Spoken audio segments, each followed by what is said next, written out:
What it is, what it do, cyber world. Welcome to the Ash Said It Show. I am your host, Ash Brown. I appreciate all of the love and support. Over 1,700 episodes and 500,000 streams worldwide. None of this is possible without you guys, so I thank you so very, very much. And yes, we are well into sweater weather season, so that means we got to get back into some soups, y'all, all right? Who didn't love a good soup? So I got a founder and CEO with me today of Good Stock Soup, the wonderful Ben LeBlanc. Hey, Ben. Hey, Ash, how you doing? I'm doing pretty awesome. So, Ben, what part of the country are you at today? New York City.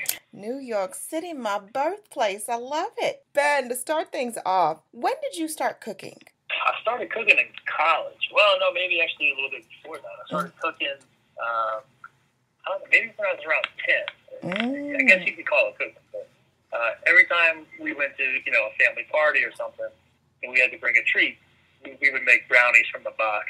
And I couldn't really tell you why, but I loved cooking from an early age. So if you can call, cracking some eggs and mixing the brownie box mix, cooking, that's how it got started. And then just kind of, grew a little bit throughout high school and college. And then when I moved to New York right after college, I started cooking for myself, trying to, save a little money. And I love to eat, so watch the Food Network almost every night. Yeah. Try to cook dinner for myself. I love that. So your love for cooking, was that really what fueled you throughout, I would say, that early stage in life? Did you always want to focus on food? I didn't, not professionally. Okay, gotcha. When I graduated from South Louisiana, I went to LSU. I graduated and I moved up to New York City to work in finance.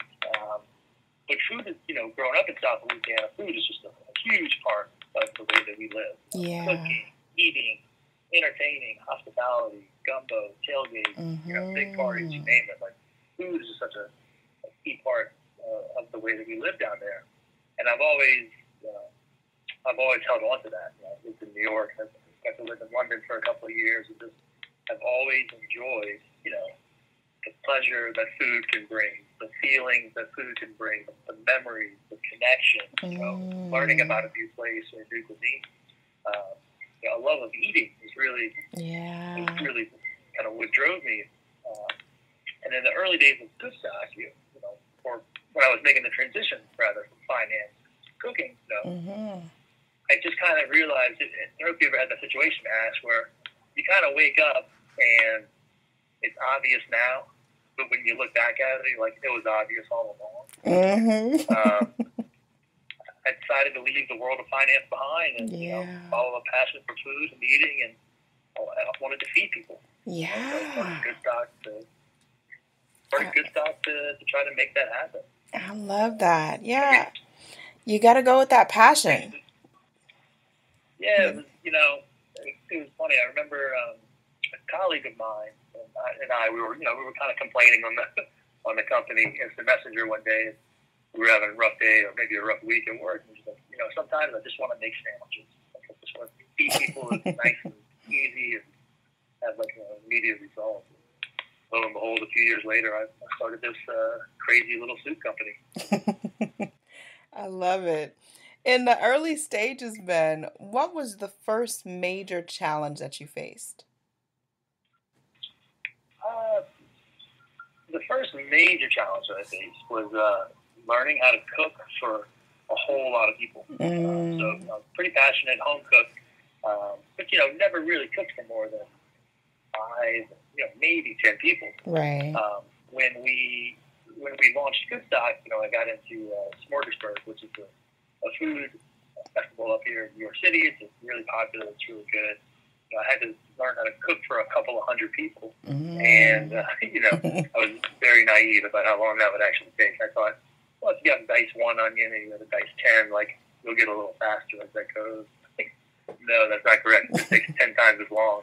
Yeah. So the day that we first served customers, I got 45 minutes of sleep because I just had no idea how long it actually took to cook food for that many people. So that was the first and immediate lesson. And after that, some of the challenges that we faced were a realization that a good product is not enough.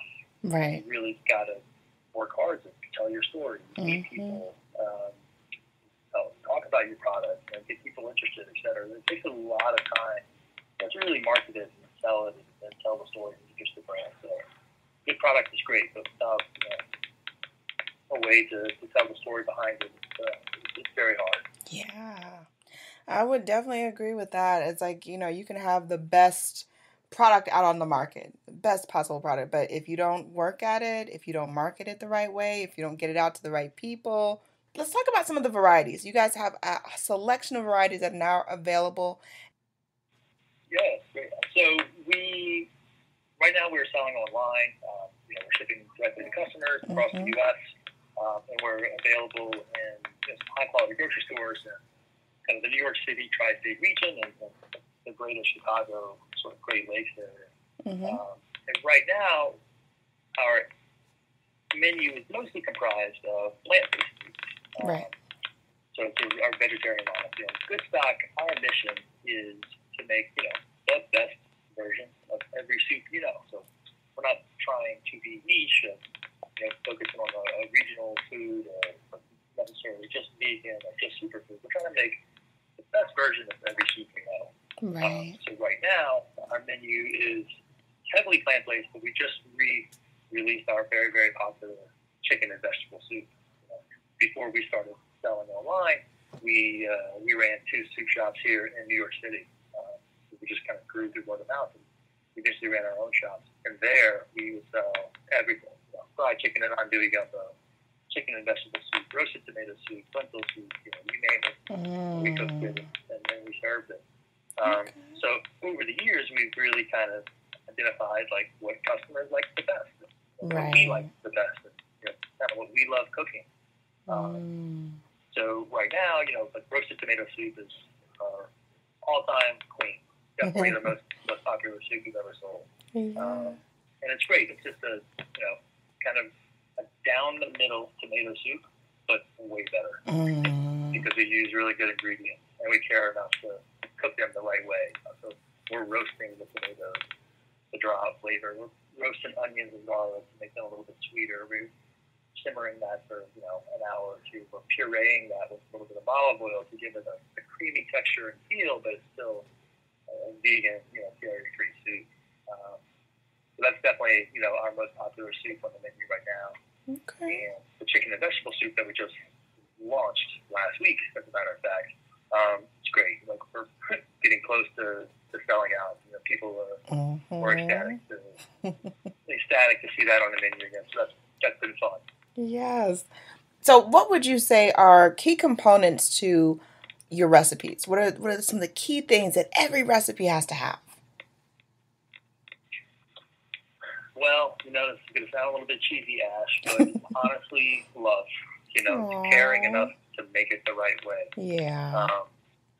You can easily make a soup by throwing ingredients in the pot, turning up the heat, boiling it, maybe a little salt, or whatever. But, if you actually take the time to do those steps individually, that makes a big difference.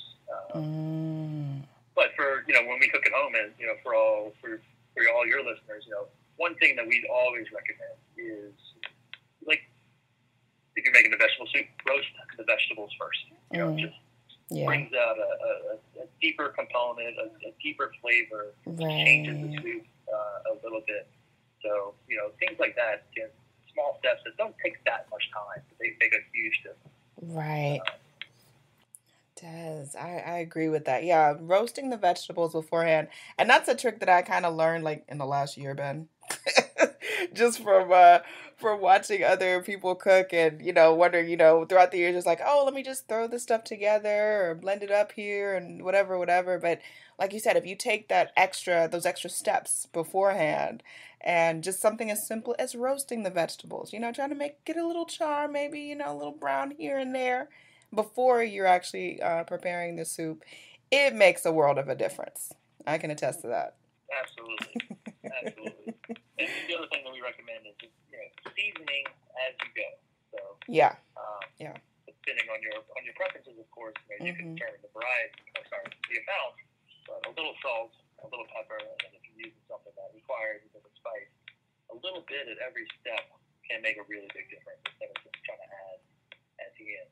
Your soup flavor will be more complex, it will be more developed, it should be a little bit deeper as well if you season as you go. So those are two of the main things that we recommend to people.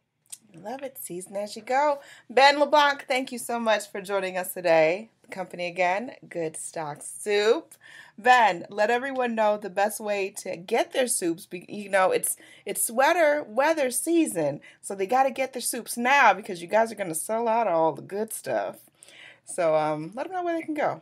Exactly. And one of the best things about our soups, too, is we ship them frozen. So you throw them in the freezer. They're good for up to a year there. And when the mood hits, and if you're like us, the mood hits quite often. It's just grab one out of the freezer, you've got an amazing soup in 5 or 10 minutes instead of having to make it for 2 or 3 hours yourself. But you can find us online, www.goodstocksoups.com. And our social media handle is at Goodstock on Instagram, and then Goodstock Soups, all one word, on Facebook and Twitter. So, we love interacting with our customers. We love the soup troop.